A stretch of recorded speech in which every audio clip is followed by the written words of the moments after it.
கோவை சரவணம்பட்டி பகுதியில் இருக்கக்கூடிய எஸ்என்எஸ் கல்லூரி வளாகத்தில் இருக்கக்கூடிய அரங்கத்தில் தாவேக சார்பில் கருத்தரங்கமானது வரும் 26 மற்றும் 27ஆம் தேதி ஆகிய 2 நாட்கள் இங்கு நடைபெறுகிறது. அதற்கான பணிகள் தான் தற்பொழுது மும்முரமாக கல்லூரி வளாகத்தில் நடைபெற்று வருகிறது.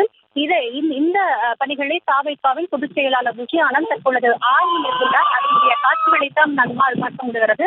மேற்கு மண்டலத்திற்கு உட்பட்ட மாவட்டங்களைச் சேர்ந்த பூத் கமிட்டியானது இந்த பகுதியில் நடைபெற இருக்கிறது. சரியாக 26 மற்றும் 27ஆம் தேதி நடைபெற இருக்கின்றது. பூத் கமிட்டி நிர்வாகிகள் தேர்தலின் பொழுது செயல்படும் விதம் குறித்தும் கருத்தரங்கில் அக்கட்சியின் தலைவர் விஜய் அவர்கள் அறிவுரை வழங்குவார் என்றும் எதிர்பார்க்கப்படுகிறது. அதே போல கருத்தரங்கம் நடைபெறும் இன்று காலை பணிகள் தொடங்குவதற்கு முன்பாக பூஜை பணிகளும் துவங்கியது.